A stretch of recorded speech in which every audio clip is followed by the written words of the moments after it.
All right. Hello and welcome to the next episode of Cylinder Radio. I'm your host, Will Roosh. Second episode in a series that I've kind of just decided to do after meeting just interesting people in the world, which is living a life that demands an explanation. So, I guess, is my friend Joseph Bradford III. Second time you've been on the show. I think the first conversation we actually really ever had outside of the time we met was when you did this, what, 2 years ago or something like that. Yeah, it was yeah, no. Was it 2 years ago? Yeah. Yeah, it was about 2 years ago. Yeah. Or was it three? It might have been longer. Yeah, I think it might Yeah. have been I think it might have been a little bit longer. Yeah, it was on like an episode about like charity or something like that. A Yeah. former student on for half of it, and then I had you on. So we met through my school was doing like community service stuff, Right. and we went over to one of your houses, and we'll explain what that is. And I was like, "Whoa, this guy's why is he doing this? Like, this is so interesting." Just like basically, so you were so like outgoing and magnanimous and like so like kind. And I was like, interesting guy. I got to know more. Brought you on the podcast for like a half hour. And then when I was thinking about doing this series, I was like, all right, this is a really interesting thing. So I guess first off would be, what is your organization? What's it all about? What do you do? And things like that. Okay, so the name of our organization is B.A.R.E Truth, which stands for it's an acronym. It stands for balance, ambition, respect, and encouragement. Okay, and then I have a truth. And so with my truth, it's my truth. And it's not me trying to, push my truth on you or you to push your truth on me. I just want us to live together in this world and make it a better place. So like I'm from Kansas City, Missouri, but I live in Los Angeles. The way we grew up, the way we think, the way we move is always a little bit different. But within that, I still think there's a way for us to mix and mingle and push each other forward. Right. So what exactly do you do? Okay. 'Cause that's just so interesting. It's like, okay, sounds good. So like what do you do? Like Okay. what does the organization Okay. do? Yeah. So we are a nonprofit organization. We do a lot of advocacy for the homeless population. And so within the homeless population, we do feeding. So every week, multiple times a week, we set up tables and give out tons of food, whether clothes, shoes, hygiene supplies. So a lot of the different things that people give us, we give out. So then that changes from the seasons. Like right now, it's a little chilly outside. So we were putting up tarps over people's tents when it went through a little bit of rain. We try to make sure that we can kind of keep people safe. Yeah. So that's one aspect of it. It's down in Skid Row. Yes. Yeah, that was good. Yeah, but that also changes because then we do stuff with other organizations in Mexico because I'm going to Mexico in a month. Okay. Where we're doing stuff down there, or we've done stuff in South America, we've done stuff in Africa, we've done stuff in Canada. So it really kind of depends, but a lot of the work is done in Los Angeles and also Kansas City. Which there is like even for people that aren't like in Los Angeles, Right. you hear about the homeless problem in Right. California. I mean, it's Right. no joke. Yeah, yeah. Homeless, and just to stay right there for a second, the homeless is really big in Los Angeles because the weather, but then the mental health services is the largest city with the mental health services, and also with because Los Angeles is a tourist city, so a lot of them panhandle and they can make a lot of money with the nice weather all year round. People coming for Universal and see Hollywood and Yeah. blah blah blah. So then that kind of those are things that attract like the homeless community to Los Angeles. Okay. Okay. So not only do we do that, so we also do housing. So my goal with housing is well, we started off feeding. So with the feeding, it's always had to be like what's next because once you give somebody a bottle of water or a sandwich, then That what gets is them it? through the next Like 12 what hours, is but it? what's You know beyond what I mean? that? Like Yeah. what is that? Yeah. And so housing is very important because for one, we were homeless growing up. Our house caught on fire, so we were forced into homelessness. And so I understand what it's like to not to have that housing and to not to have something that's your own. So that's it's a sense of security. And so what I wanted to do is provide that security to those individuals that didn't have it. But also we use the food and the feeding to even build that relationship, Yeah. talk to them to understand who they are, what do they really need, and then we can move on from there. So that's why housing is so important. So we can bring people in and we can really attack like the other systemic issues that they might be facing, whether it's Oh, employment or yeah. anything like that. But it was kind of like the gateway to like really figuring out Build who some a people are. trustful Yeah, relationship. Yeah. because a lot of people tell me that I enable people out on the streets because I'm Yeah. walking around and I'm bringing food to Right. you. And I'll be completely honest. Yes, I do. Yeah. Yes, I do. But that's my way in to really get to know who they are. So if you're ever out there with me, you'll see I know these people. Yeah. I know them, and it's not just I'm just not coming down there on Thanksgiving or Christmas or Right. whatever. No. You know what I mean? Yeah. And Yeah. more power to everybody that wants to do it. I just chose to do it a little bit more consistently because then now they're not looking at me like, "Who are you? What are you doing?" No, when you see my shirt, you Yeah. know why I'm down here. Well, you also help with like paperwork. Like they have to trust you Right. when like they have court dates or they have to be Right. here. Like they're giving it to you. Like, hey, can you help me with this? They probably have a ton of trust issues if they're on the Right. street. Of So you've course. built that up over a long period of Right. time of like, I've been here for you in a lot of ways. You've seen me. We know each other. Yeah, yeah, yeah. You're more willing to ask for help from someone that you know rather than a Exactly. stranger. And so then Yeah. even with housing, Makes because sense. not everybody has lives on the street wants to be there. Some people do. Yeah. That's a big misconception. Like, oh, you just want to. Oh, some people are perfectly fine with being there. Yeah. You know what I mean? But some people want to actually come out of that situation and do something a little bit better for them. And so for those people, I always try to present our program and say, yeah, we're here for you for that. But for the other ones, do you need a tent? Do you need this? Do you need that? And then I bring other additional resources, just like we have medical doctors that come out to the streets Yeah. and provide services to them because we all know if you go to emergency room, you might wait 10, 12 Right. hours. You know what I mean? They don't want to wait. They're not going to wait. And so then now their health is failing, especially after COVID. They're not getting their blood pressure checks. They're not doing these different things. So for me, if I bring it to you, then the chances are that you actually see the doctor and now get that help that you need is a little bit different. Yeah, so you're down there, you're around all the time, just like immerse yourself in these communities, talking to these people, getting them to find out what they need. And I'm guessing that the communities are pretty diverse. Like you said, the reasons why they're homeless. Like there's this assumption that they're all drug addicts No, or they're all mentally ill. no. There's probably a lot of them that A are. lot, and then Yeah, that's what I tell people. yeah, There are a lot. There are a lot of yeah, people that abuse drugs. right. There's a lot of mental illness going on. But then, what about the guy whose whole family uh was killed in a car crash? Yeah. You know what I mean? He's just Like, giving up. and Like, just gave up yeah, on life. What about all of the kids that came out of foster cares with no family, nobody to ever really love them, nobody to ever tell them they love them, nobody to give them a hug? You know what I mean? Like well, that's those. another thing you Yeah, do as yeah. well. I was about to get Yeah, into that. yeah, Yeah, yeah, yeah. you do a So lot. yeah, so we work with the foster care because once you really get into homelessness and why 60% of those people down there were former foster youth. So what is that saying about our foster care system?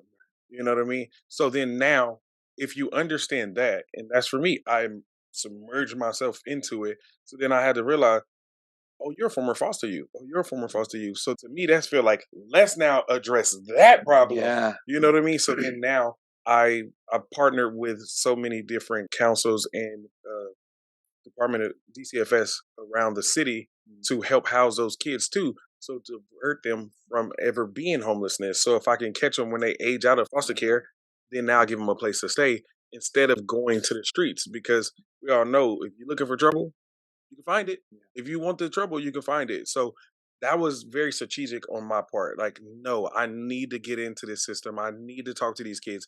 I need to show them a different life and that we actually do care about them because there's a lot of people that care about them. But if you never met them, you never met that person. If no one's ever told you that, then you don't know how to actually show the love as well, or receive it. yeah.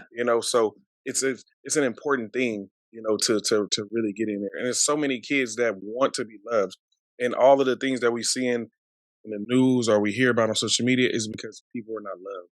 Well, they're not. They're just here and just floating through life. When you're a 15, 16-year-old kid, like you're not gonna like a family. It's like, all right, I want to have a foster kid. They want a 2-year-old. Yeah, They don't want a yeah, 15-year-old who yeah. is gonna have a lot of issues because if you feel so unloved by the world, Right, you put that out there. right.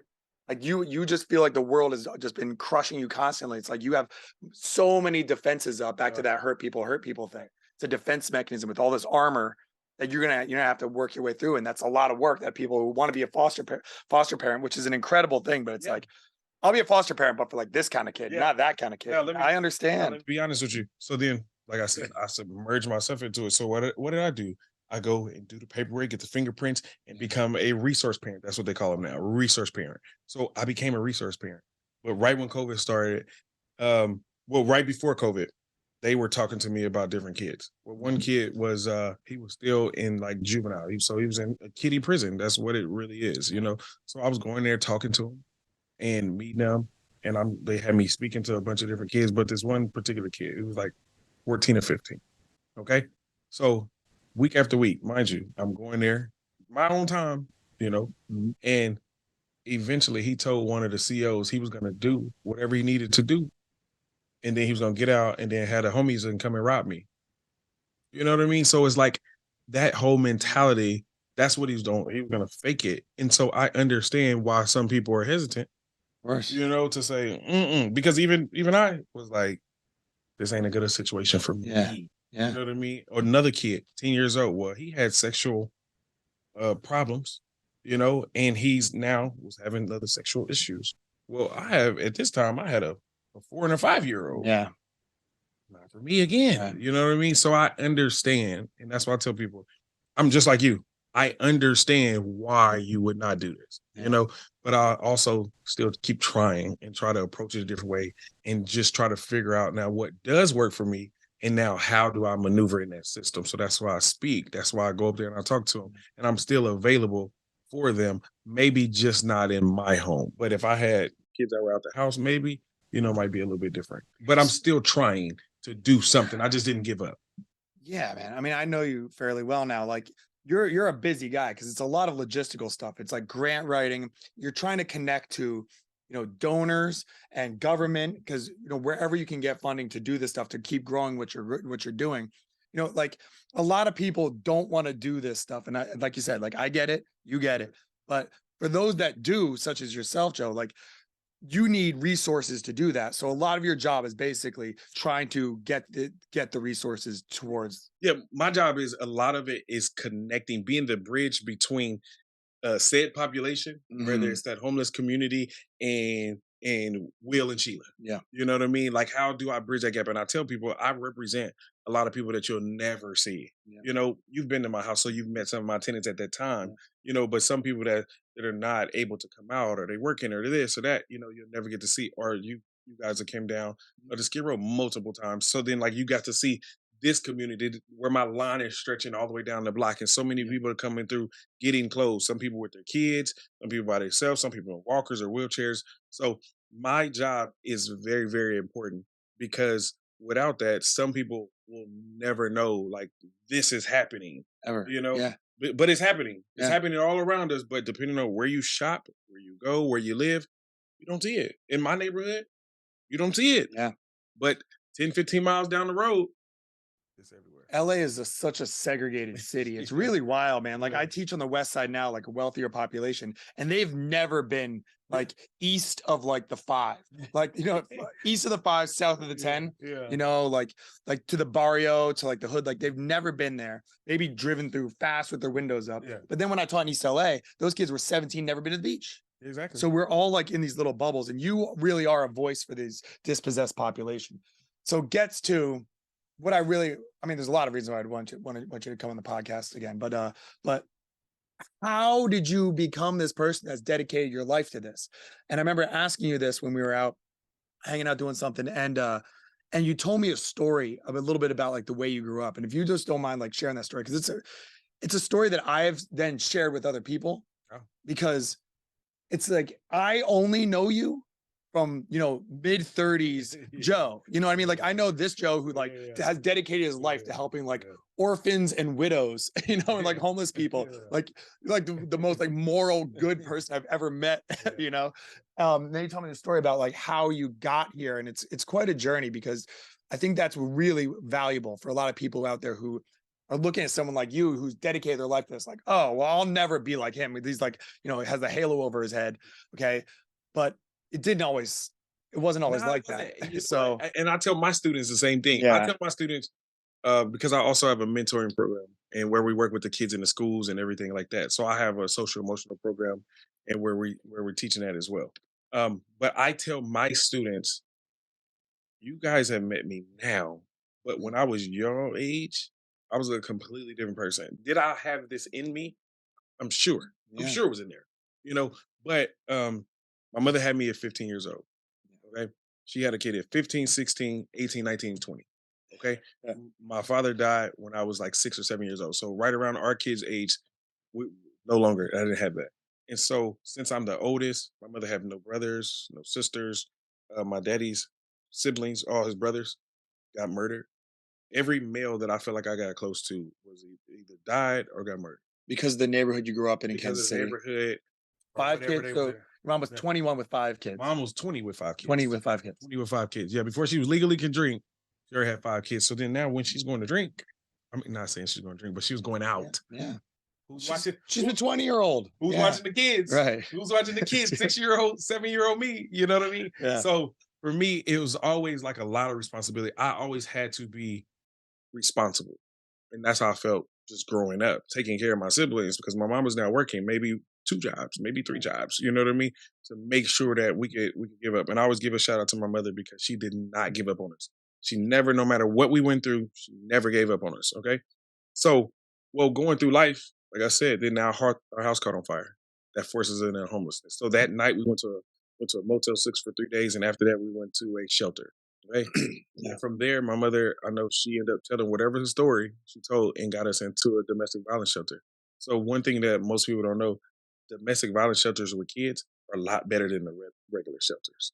You know what I mean? So like she did what she needed to do again to get us into someplace nicer until we were finally able to, do something better. But right around that same time, 12 years old, I started selling crack. I started selling drugs. I was with some of my cousins that 12 wasn't, years old. yeah, that wasn't doing the right thing, but it was just as easy as he handed me something and told me take that over there, and then that lady gave me $20, and I was like, oh, is this easy? Yeah. This is all I need to do, and from there it was always because we didn't have much. It was always wanting it. I always seen how my friends lived, and I seen how other people had the Yeah. newest shoes or the this or the that, Yeah. and we just wasn't fortunate enough to have it. So for me, like I said, it was easy. It wasn't.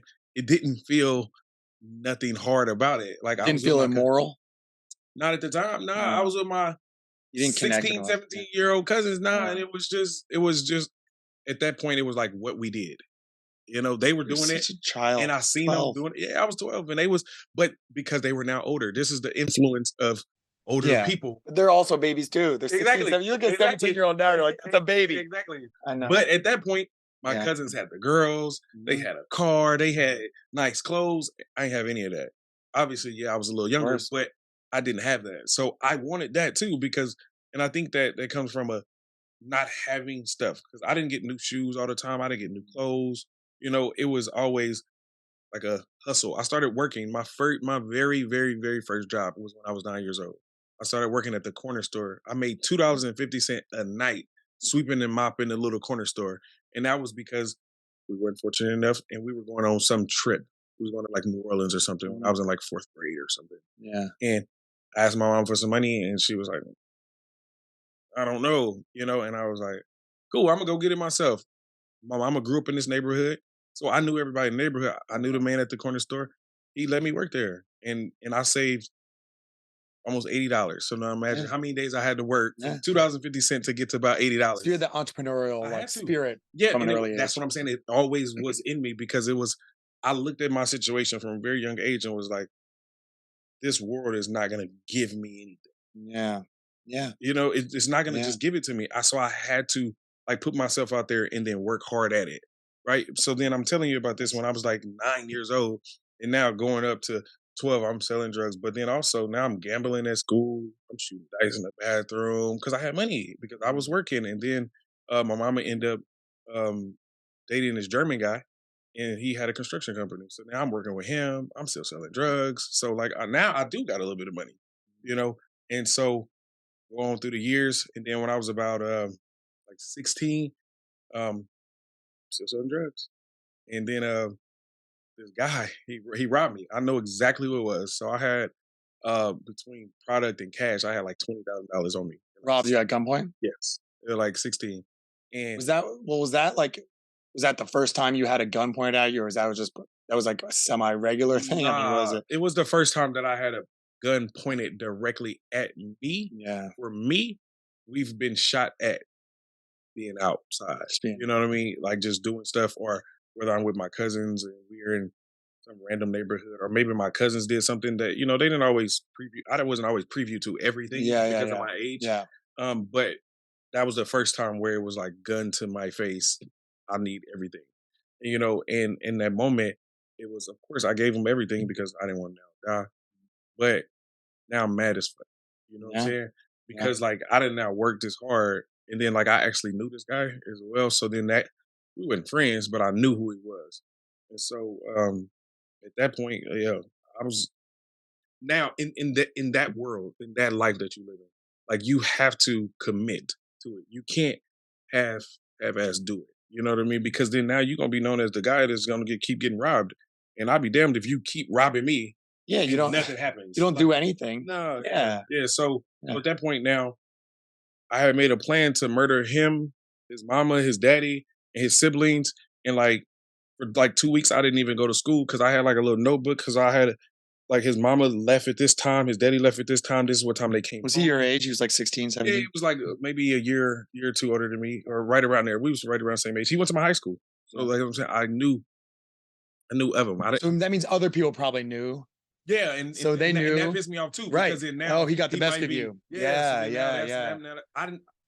I can't recall at this point hearing it, but I was so mad and focused on that I didn't care about what nobody was saying because now you have to go, but not just me, not him having to go because then now to me that's like if I do something to you, you're gonna have somebody come back and do something to me, and then Mhm. my mama. So to me it was like I just need to exterminate the whole family. If I exterminate all of them, then like it just has nothing to do with me. Now I can get out of that situation. Can't nobody tell on me, Mhm. like snitch on me. And for me, it was just me by myself. One of my cousins that was there with me because I didn't tell a whole bunch of people because then that's more how stuff get happen. Yeah. So no, it was just He wasn't in me a and gang? he might Really? have been. He I might have. wasn't. I wasn't Right. in a gang. It was just So you were worried about if you do something, then like his family might, do because something to my everyone's kind of family. in that world. Yeah, it Yeah. was gonna keep going You back and forth, back and forth, right. back and forth, back and Right. forth. And for me, I didn't want nothing to happen to my mama because at the same time, I was helping my mama pay bills. Mhm. Well, but I kept a regular job too. That's the one thing about me. I always kept a regular job. So when she asked where did I get the money from, oh, I was working over there. Yeah. But Money laundering. realistically, yeah, literally, like, Yeah. but realistically, the majority of my money and everything I did came from my nightlife in a sense. So it was like a logical, just like business move. Like I got to kill them. Yeah, I have to commit a murder yeah. because, or several, because it's just. I think. Were you thinking about repercussions of prison? No, I No. wasn't because the stupid part of it was like I didn't think I could get caught. Mm. I could do this and just as long as my thing is, as long as I'm not saying nothing, Yeah. I'm not gonna go tell nobody. And then social media wasn't there, so I'm not gonna be like recording it while I'm outside. No, it was just Is I'm gonna that just do is this. that kind of look? I'm as like white bread as it gets. The way I Yeah, grew up, anyway. Um, so it's like, is that just like common? Like you've seen people get shot and like no arrests, like yeah. There's kind a of bunch of. just I it mean, just there's. I happens. mean, yeah, all over the world, stuff happens, Yeah. and there's so many unsolved murders. Yeah. Why? Because Especially in those yeah, areas. Yeah. and then because of, and what I can say too, because of the neighborhood and everything like that, like I mean, are the police trying to really do they really care? I don't know. I didn't always think that they really cared for black on black crime. Yeah. I don't think they care. But now if I was in the wrong neighborhood, yeah, they'd care that I was over Right. there. Yes. But like when something comes over here, I called the police and had to wait. That How was long is this gonna take for the police to come? Joe. That was my experience when Yeah, I taught in like East LA and stuff like that. yeah, I have kids who were shot. It didn't even make the newspaper. And now I'm on the west side, of and a kid course. dies in like just like joyriding, Of and it's all over. course, of You're like, course, so yeah. there's So in my neighborhood, I didn't think that because it's not news because it's so no, this common. this is let them. To me, it was like let them kill themselves. That's how I look at it. Yeah. Some even still some of that is still right now. It's like let them all the rappers are dying, let the rappers kill these up. You know what I mean? We don't have to do nothing and let them kind of like a Wild Wild West police themselves. Yeah. And that's how I felt because it's like I said, it wasn't about to be this big conversation about what I did. I wasn't about to go tell my mama. I wasn't telling nobody. If you wasn't with me, which it was only me and one other Yeah. cousin, you I would have was gonna never nobody was gonna know. I wasn't about to go brag about it. To me, it would have been like, oh well. business. Now I get back to business, and I'm not Yeah. gonna. And people will know now if it gets even on the underground that like if you rob me, then Yeah, bad shit's gonna because happen. it just wasn't. Yeah, I just I'm just not the person to play with like that. Yeah. Like I just don't even like that. Like to me, I always tell people, even now, my person like leave my mama alone, leave my kids alone. You can say whatever you want about me. Just leave them out of this because they don't have nothing to do with this. And that's how I felt then. Because if I did something and it was just him, let's say he didn't die. Well, now he knows me. And then now you're gonna be watching my house and my mama and my sisters and brothers. No, I don't. To me, I don't want to take those chances. There's some chances that you take, and there's some that you don't. And to me, it was like, if you're gonna do this, you need to do it.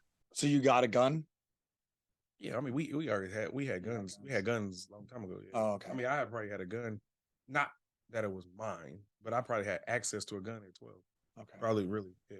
Just So because of the life. That's what I'm saying. Like in the life, you gotta. I remember having brass knuckles. You know what I mean? Like I remember having a little switchblade. I used to be practicing trying to, do all this. But yeah, I had access to it. Did I have it on me? No, no. But if I needed it, but by the time I'm 16 now, to me, in the hood, if you got money, you can get whatever you want. Right. I can get alcohol. I had pounds of drugs, and we used to go take trips to Colorado or Texas or whatever. This is. I remember you saying like you would sell drugs to like rich doctors. You go to the white neighborhoods, unbelievable, and stuff like that. Like the very first time that I did it, because in my mind and in my neighborhood, the crackheads were the people that was stealing your VCR, walking outside all day, or sitting in front of liquor stores.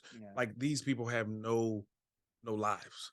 This is the drugs have consumed them. That's what people thought crackheads were. I mean, that's what that's all that I seen. Yeah. That's all I've seen. And then the first time I was with my cousin, and we went like outside of our neighborhood, and then now I'm just like, where the hell are we going? It was like, what are we doing over here?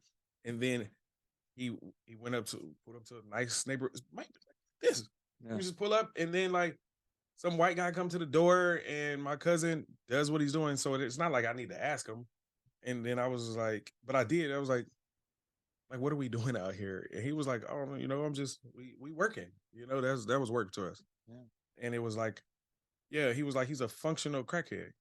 And I never heard the term functional crackhead or functional drug addict or functional alcoholic. I never knew it because in my neighborhood there was no functional. Everybody was they couldn't really do nothing. Like I said, they couldn't exist. They couldn't move. They couldn't talk straight. It was they were a criminal, or we already knew uncle something or cousin, whoever, like, don't leave your purse around him because he'll steal it. But then now he was like, oh yeah, he's a doctor at such and such hospital. And I was like, get the hell out of here. And it just blew my mind that like he could have this habit and still add value to the world. I did not know that was even possible. I thought buying it from children. For sure. For sure. Because my cousin, I mean, at this time, my cousin was what, 18, 19? Yeah. You know what I mean? Like it wasn't old at all, but it wasn't, and it was always in the neighborhoods where we typically wasn't supposed to be at. We wouldn't even like, we don't go over there. Go in and come out. Oh yeah. That's all it was, because then anything else was now the police or whatever else, So it was always in and out. Yeah. Okay. So yeah. So now this person robbed you. You're outside. You're like taking tallies of when people come home and stuff like that. You have access to a gun. So why did you not kill them? Why are you here now helping countless people on the streets of Los Angeles get their lives together and not being a, triple murderer? Like that's quite a leap. Yeah. Well, it's because honestly, who I really am to my core wasn't ever that guy. Yeah. I did that because out of necessity. Some people don't understand that, but it was like, when you say did that, let's not just clear it up, like not murder them. I did not. Yeah. I did not murder that family. Because that's not who I am. Because morally, I knew this was wrong. And I knew I didn't want to commit to this lifestyle because you can't stop it. Like you have to continue. That was a fork in the road. Yeah, you have to continue. And that's where, and by this time, like my sister had snitched on me. She told my mama, and my mama, we had a talk like, are you doing this? And you need to stop. And she gave me all that. And I just was like, whatever, do you want this money or not? That's in my brain. Like, I must put her in a tough spot. Yeah, because she needs that money too. Because honestly, I think that she knew. Yeah. but I never got in trouble. She never seen it. Right. And my sister told on me. And at that point, I was just like, I was mad now at that because then now you put me in a tough spot because I'm still gonna continue to do it. Because I probably wouldn't have did whatever I needed to do that same night. Um, but um, but my heart wasn't in it. That wasn't the guy that I knew that I was. I did it out of necessity to make sure that my family could have what we needed. And we still didn't because at the same time I still had to be a student. I still went to school. I still, had a regular job, at that time. So I just couldn't all the way do it. And I've lost so much. My daddy died.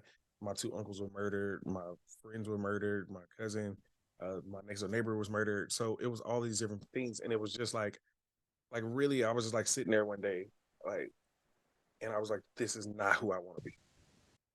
This is when you were planning on killing that Yeah, this family? was after. This was After. already So, like so you there was just a dropped date. it. You said, no, I'm Yeah, not it going to was do just this. like literally when somebody gives up something like kind of cold turkey, it was literally I was just like, fuck this. No. Okay.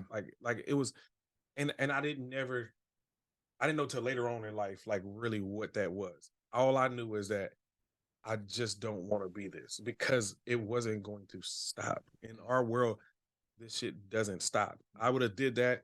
Somebody would have came. We would have to do it again. Somebody else would have came. We would have had to do it again. And then that would have been my whole life, looking over my shoulder or watching. I didn't have kids at the time, but it was like I couldn't do this to my mama. Mm. You know what I mean? Like I Yeah. just couldn't. I couldn't put her through that. Like we've already had so much loss. Like I went to 10 funerals before I was 10 years old. So we went through so much, and it was like at first it was fun. It was money. We was doing this, and then now this is like I've got to make a real decision, like on somebody else's life, and for me, I had to just step back, but I never forgot what he did. You know what I mean? And every time I seen him, my pride was hurt as well Because because you saw him after that. Like, yeah, I seen him at school. I seen yeah. him at school.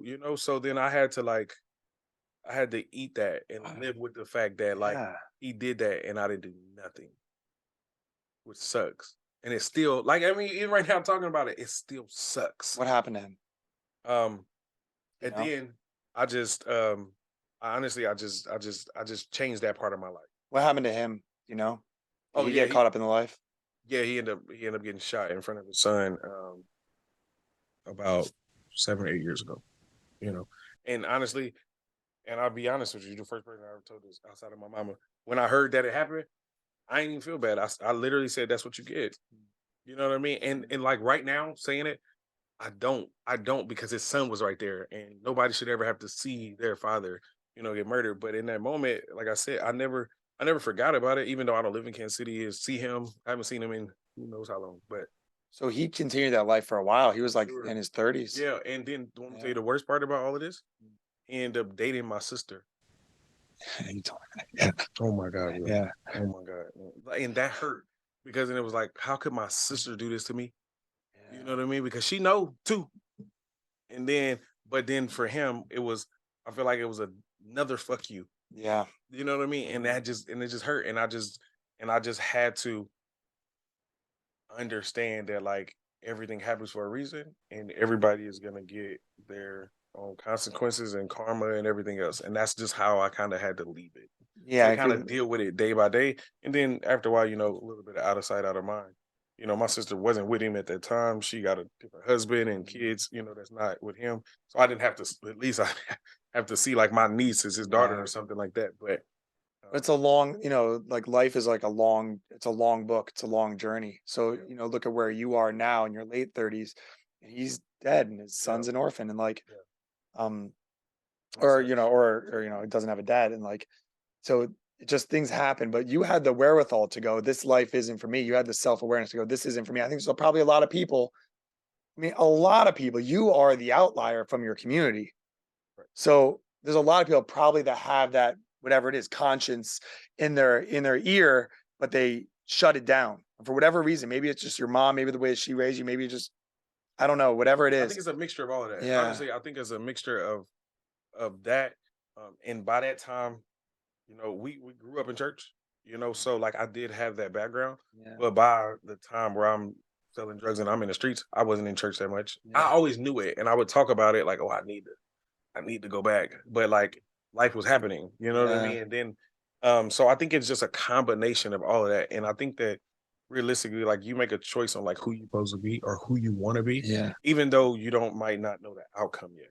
But it's all a choice. And every time, no matter good or bad, I feel like we're always presented with a choice. And for me, that choice, I didn't want to see that. Like my cousins were going to jail.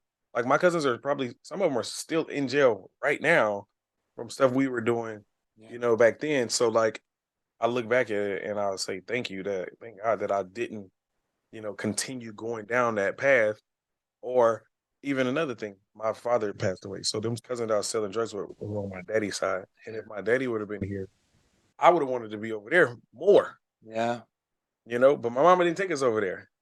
So it's like everything happens kind of for a reason because I was never 100% in. I always had kind of one foot in, one foot out. If I Yeah. was over there with them and once I got old enough to drive myself, yeah, then I could do it. But I still went to school every day. I still, graduated with 3.1 grade point average. So I did Right. really well. So I still knew I played sports and I had a regular job. So I still, never was just dropped out of school. I didn't drop out of eighth grade and just go Right. straight. I still kind of had a little bit of that. And it's like at the end of the day, I didn't know right from wrong. We all knew, my cousins, we all knew it wasn't, but it was a quick dollar. It was a quick dollar, you know what I mean? And then it's like now we 15, 16 with 10 grand, $20,000, you know what I mean? So In a poor neighborhood. exactly. And Yeah. so then now More money than your parents by far. for Yeah. sure, but then now you can't live that life outwardly because then you get robbed. Oh yeah. You know what I Yeah. mean? So then like now you gotta continue doing it and then it keeps making you chase the money, or you keep reinvesting the money. Yeah, then we buy clothes. I had two cars at the time. Like I had a Camaro and then I bought another Camaro to fix it. And I was doing stuff like that. And my friend was like, dang, you getting it painted? But what I'm saying, hey man, I'm working. I'm just going to work. You know what I mean? But it came a little faster because of those things. So then you get a little bit older. And knowing you, you're a very conscientious person because, like, if you say like I'll be there at 7, you're there at 7 or earlier. Like that's just the way you are. You're like organized. You're on it. You work hard. You know a lot about like tech. You're a smart guy and like all these like really practical skills. So why would you not go into something where you can make massive amounts of wealth? Instead, you're the population that you're serving is not wealthy people that you could work for. It's the people with nothing. And now you have to go try and make these connections. Like, why choose this as your life's work and your career as opposed to something where you could be way wealthier than you are? Um, Why would you choose well, this? I went to college for 3D animation and web Yeah. design. Went to college in Florida. And that was a struggle going, Mhm. because I needed a co-signer and like a guy that I met in a job that I had in the summer was the only person that could co-sign for me, which was weird. But to me, I understand what it's like to struggle all the time. And I don't believe that we were created to struggle all the time. I think that you need a little bit of toughness to you as a people. I just do believe that. Like my kids, they gotta have a little bit of toughness. I don't give them everything. I could, but no, they'll never live my life, you know. So it was just this underserved population. And then when I look back at my life, I was once them, and I used to always look at other people driving past us and wish that we could be in that car with them. Or why is Mhm. nobody helping my mother? Why? And it was always the why. Why didn't you help us? And what I think it was like this young black woman just keep having all these kids. And I feel like people just looked at her like she was stupid. Yeah. And it was just like, but I also understand that too. I don't judge nobody because if I told this lady, oh my God, you got another kid and another one and another one Yeah. and another one and another one, because she was actually supposed to have six. You know what I mean? So like I understand that. But then I also say I'm a product of that. So if people would have gave her just a little bit of more grace and really try to get to understand her and figured out what now she was going through, because she don't know her daddy. Her mama went to prison. She had to talk to her mama in prison. I never even got to meet my grandma because she was in prison by the time, well, I think when I went was 1. And then by the time she got out, when I was like 8, she died. So my mama had to go through all of that like by herself. No siblings. So I just feel like people people don't invest enough into other people.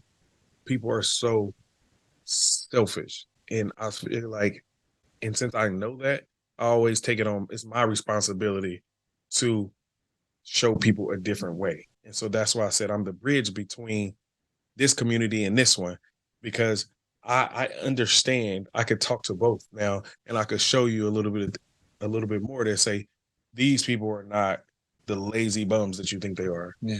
These people really just need a little extra assistance. And somehow some of you guys over here had that. You had both parents. Like, you know what I mean? Like I ask my friends now, like, how does that feel grow up with two parents? I never seen that. We didn't grow up like that. Like, how does it feel just to grow up with your daddy? I didn't hug a man till I was like 30. You know what I mean? So like I understand both, and I'm trying through my organization to bridge both and to bring both sides together and really have these conversations, because the problem is this community over here doesn't understand this community over here. They don't understand each other. They look at each other from afar and judging each other. Yeah. F them rich people over here that don't care about us. And on the other side is F them bums that don't care, that want to be outside all day. And that's not the truth. Is it a little bit of that on both sides? Like we were talking about earlier. Yes, it's a little bit of it's a little bit on both sides. But I believe the world is more good than bad. And I'm gonna always agree. I believe that the world is more good than bad. And because of that, the tough conversations and the conversations that we need to have can be had. I just think that it needs a good moderator. And that's what I try to do. I try to be the moderator. So from this rich community or wealthy community, they can actually see me and relate to me, because now I'm not asking for nothing. I'm actually working. So then I feel like you can appreciate that. Yeah. You can appreciate me. You hustle, man. You can appreciate that, right? And then now you can appreciate that I did it the right way. I created this business now that gives you a tax benefit too. So then now that's appealing. So I tried to figure out how can I appeal to them but help this community over here as well. And once I'm able to like really do that to the most optimal, position, then I feel like then those conversations be a little bit easier. But I've also been able to do it to bridge a little bit of those. I'm sure there's been a bunch of other people that have done the same thing in their own way. I'm just doing it in my way.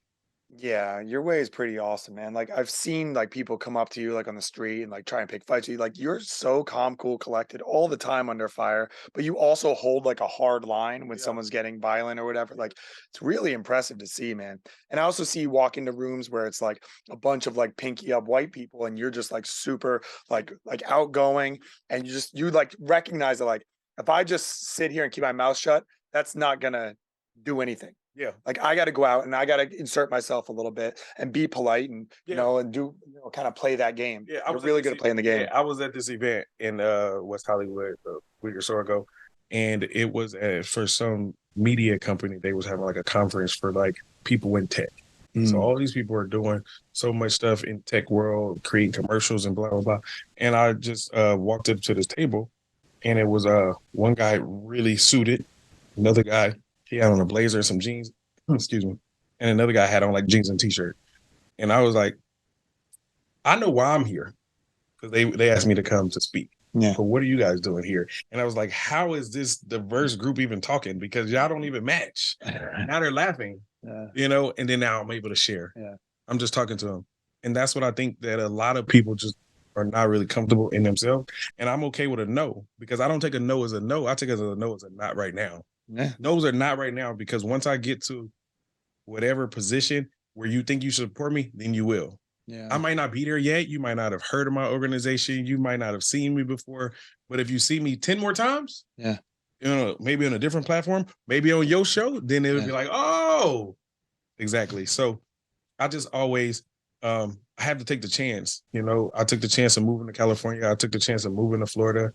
I took the chance on getting into the drug game. I took the chance of getting out. So my life has always been about taking chances, and then I'm gonna see what happens, because I didn't even want this. Like honestly, the position, the responsibility, I ran from this. I ran from it because I had to be responsible at such an early age. I couldn't just be a kid. I had to take care of my siblings, or I had to do this, or so I really at one point I hated it. But then now everybody's always staying with me. Everybody, I'm always coming through for my friends. I'm the one that always had the car, because I don't drink or smoke, because my father killed himself for drug and alcohol abuse. So I don't do those things. So then I was always had to be like I said earlier, the world's never given me anything, so I had to always go get it. So then, because of that, I was like, well, I can't mess this up because if I mess it up, then what? I got to go back to Kansas City.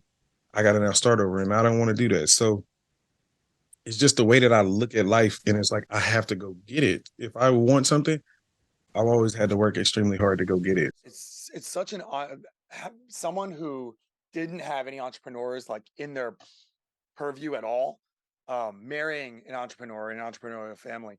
That's exactly what you are. You're an entrepreneur. Like, so it's like I got to do these things. I got to do these things. Um, so what does like the future look like right now? Right now you have 4 houses, right? You're doing the things with the kids in the school and the foster care, and you're down on Skid Row feeding them, building those connections. What is like the future? Like, do you have like a vision for like where you want this to go in 5, 10, Yeah. So etc.? what I've been trying to do is have different ambassadors and champions in different parts of the country to continue doing the work in there. Because at this point now, people have been asking me, how do I do this where I'm bad or whatever? And it was like, we just got to get out there. Yeah. You know, and I'll tell people it's one day at a time. I went from feeding one person one night to over 20,000 people a year, you know, but that didn't happen you know, in a week. That happened over years, you know, me doing that. So, but I really want to have a kind of a one-stop shop set up in every major city and all around so that people can get the resources. Because right now it's hard to get resources when you gotta go here for one, go 10 miles over there for another one, go over there, and then I don't have a car, I'm on a bus, and then now it's like forget it, you know. So with the housing resources, job resources, because we'll try to connect with different brands to offer, you know, people jobs, because that's the problem. People can't get jobs. But then how does a homeless person apply for a job with no address? Right. You know, so it's those to try to cut out that to be that address for people. You need mail, you can get your mail here. But it's also to have the shelters because when people can come in and get shelters, and then from there we can connect them to services, whether it's our services or someone else's, and then move them into our shared living situations, and then from there moving them into more permanent housing. But through this journey, remember, I know who they are now. Yeah. You know, I get to see who they really are. What do they really need? Do they just need some a little assistance? Do they need an ID? Because there's so many people don't have their IDs and they can't get anything without an ID. You know, so just having that referral, that paper to say, hey, let's help them get an ID versus having them pay $30 for an ID. So it's almost like again with this entrepreneurial kind of mindset, it's like having this brand name that when you see the B.A.R.E in any city, like you know what that is. That's like it's like a connection. Like when you see the little apple, you know what that is. When you see the like you know what that kind of thing. You see the golden arches, like food. You want to connect that. And no one, no one else is doing this that I know of. This idea of like, I'm gonna grow this entrepreneurial venture into homelessness, fixing the or helping to fix the problems of the most marginalized members of our entire society. Yeah, It's because incredible. to me, if you help the people at the bottom, the world has no choice but to get better. Yeah. Yeah. You know what I mean? If we keep helping the people at the top, they're gonna keep separating themselves from everyone else. Yep. But if we worry about them, then we push them up because people complain, oh, people on the streets or people begging me for money. Well, if we don't get me wrong, that probably will never stop. You know what I mean? But if the majority of people could do that, and now we could turn those same people that we help into advocates to now go back and help those people. Because think about it, it's easier to talk to somebody that you feel comfortable talking to. Yeah. That's going through what you've gone through. That's why a lot of kids always say, "Oh, my parents don't know what I'm going through." Yes, they do. You know, but it's easier to talk to a friend because now they're your same age or whatever else. But if I was a recovering addict and I'm talking to somebody now that is an addict, I understand your struggles. I understand versus the one person that comes down here every 2 years that try to tell you you need to stop doing something. Oh man, so then now I can employ those people one day and turn them into advocates and really go talk to people in their language from a person that used to have this problem or that problem, but I could really talk to them that way. And the beauty of a name brand is like, I think people do want to help. Right. I think, you know, even if it's just like a little bit here and there, but they're worried that if I give it, how do I know it's going to go to what it needs to? So to build this brand, but that when they see the brand on your shirt, like that is the brand, they go, oh, okay, I can trust that if I give them $10, the $10 will go towards these really important things, and it's not going to get caught up in some craziness. Like building that trust, not just with the people that you're serving, but then also the people that are they're relying on. So then I always try to tell people, that's why I invite people out to my event, so you can see yourself. Exactly. I invite people where to the money's houses. going. You can see yourself. Don't get me wrong. Do we have administrative costs? Do we have to buy food? Do we have different things? Of course, but you get to see exactly like where you're. Yeah, I mean, you know, we like everyone who works for the company, like you work for a nonprofit, you still deserve a paycheck, and it's a lot of work. So you deserve a paycheck that's like the CEO of the Red Cross gets millions and millions of dollars a year. Right. That doesn't mean that they don't do good things, but I mean, your charity, it's so direct. I mean, it's literally like money here, and you do this really well on your social media. So people need to follow your social media. Like it's like, hey, we need, you know, $400 for this refrigerator or for this microwave or for this, you know, thing, blah, blah, blah. And it's like direct, and you put a little fund me on it, and people can do it. And then you see it get delivered. And I think people want that. People want to see that their efforts, their money is going somewhere good. How can people connect? I mean, website, social media, all of that stuff. So the website, so like I said earlier, we are a 501c3, so everything is tax deductible. But you can go to our website, which is www.B.A.R.E Truth.org. Okay. Our social media, the Instagram is official_BARE, BARE_truth. And what is it? Facebook is official B.A.R.E Truth. On TikTok, it's official B.A.R.E Truth. So we try to keep it all consistent that way. But like I said, we are an organization, so the website is .org, and you can make any donation, large or small, via the website. Joe, thanks for sitting down and doing this. Like, you know, your life does demand an explanation. Like part of my language, but like, how the fuck are you this way, man? Like, it doesn't make sense. Like, I've met a lot of people. You're a very unique individual. And when we met, I was like, I gotta figure out what's going on. I didn't know that either. I didn't know that you felt that way until like later on. Then we say, we keep in touch. But you know, I mean, people tell me that they're gonna keep in touch with me or call me or let's do something. You know what I mean? So the fact that you did that and you were a man of your word, like I appreciate that. But it's because I meet a lot of people, and you're different. You're built different, man. The way you do it, it's different. It's really inspiring. It makes me like I'm not even gonna say an insult, but it makes me feel like a piece of shit sometimes. Like, oh my God. But that's not But you've done so much. Like this is what I'm saying. Like you have, even when you've seen stuff, and because we're all busy, social media, stuff like that, you don't get to see everything. I'm not gonna lie, I can't watch every single thing you post. I watch a lot of it. And I even agree with some of it and I don't. You know what I mean? But I love you for who you are and what you do. And asking the why. I'll forever tell you that until like I'm gone, that I appreciate the why questions, because I do a lot of why and challenging it in my position. And I'm just always asking people to help champion that on as well and help me challenge the whys and get the answers, and then really be able to help people with those answers. Yeah, I guess. Thank you. I think it more than make me feel bad about myself, which I don't. It's more of like, it inspires me to be better. It's a way more accurate way to put it. I was trying to be funny, but like, I think the more accurate is like, it makes me want to be a better person.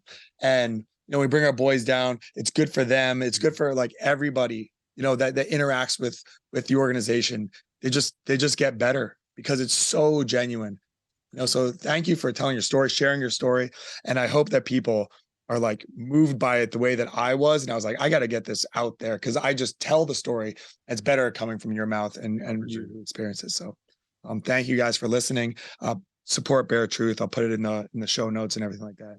So keep doing what you're doing, man. It's going up. Appreciate you, man. Appreciate you.